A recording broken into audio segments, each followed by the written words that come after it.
আসসালামু আলাইকুম। খেলাধুলা জগতের সদ্য পাওয়া আপডেট ভিডিওতে আপনাকে স্বাগতম। বাংলাদেশ ক্রিকেট বোর্ডের আসন্ন নির্বাচনের আগে সাবেক অধিনায়ক তামিম ইকবালের জড়িত থাকার বিষয়টি নিয়ে বিতর্ক সৃষ্টি হয়েছিল। তামিম ইকবাল বিসিবির সভাপতি হওয়ার আকাঙ্ক্ষা পোষণ করেছিলেন এবং এর জন্য গোপনে কৌশলও সাজাচ্ছিলেন।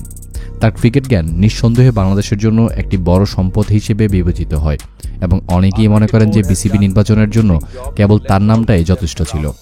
তবে এই জটিল নির্বাচনে সঙ্গীদের সঠিক নির্বাচন অত্যন্ত গুরুত্বপূর্ণ বলে উল্লেখ করা হয়েছে এবং তামিমের রানিং ম্যাচের এই পছন্দটি ভুল ছিল। ইঙ্গিত দেওয়া হয়েছিল যে তামিম ইকবালকে কেন্দ্র করে কিছু পলিটিক্যাল কিডস বিসিবির উচ্চ পদে বসার আবদার করেছিলেন, যা তামিম মেনে নিয়েছিলেন বলে অভিযোগ। এই বিলাসী চিন্তাভাবনা তাকে রীতিমতো ডুবিয়েছে। নির্বাচনের তফসিল ঘোষণার পর দেখা যায় যে এমন অনেক ব্যক্তিকে কাউন্সিলর হিসেবে বিভিন্ন ক্লাব থেকে মনোনীত করা হয়েছে, যারা নাকি কখনো সেই ক্লাবগুলোর চৌকাঠটাও মানাননি, অথচ তারা এই ক্লাবগুলোর মান্যবর কাউন্সিলর হিসেবে বিসিবির পরিচালক পদে প্রার্থী হয়েছেন। এতে মনে হচ্ছে বিসিবির পরিচালক পদ এখন জাতীয় সংসদের এমপি পদের চাইতে কোনো অংশে কম নয়।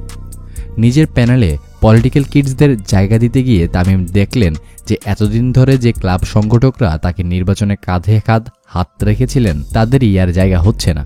এতে তামিম নিজের প্যানেলটাই চ্যালেঞ্জের মুখে ফেলে দিলেন।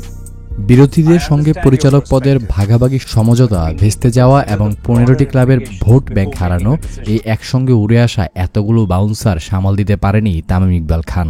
বিসিবির নির্বাচনের রাজনীতি এবং রাজনৈতিক শক্তিকে সঙ্গে নিয়ে জিততে চেয়েছিলেন তামিম, আর সেটাই ছিল তার ভুল শট সিলেকশন। এবং ভুল শট সিলেকশন মানেই স্টাম্প ছাড়কার, অর্থাৎ বোল্ড আউট। এই ছিল দর্শক আমাদের হাতে থাকা সর্বশেষ খেলার আপডেট। প্রতিনিয়ত খেলার সংবাদ সবার আগে পেতে সাবস্ক্রাইব করুন এখনই।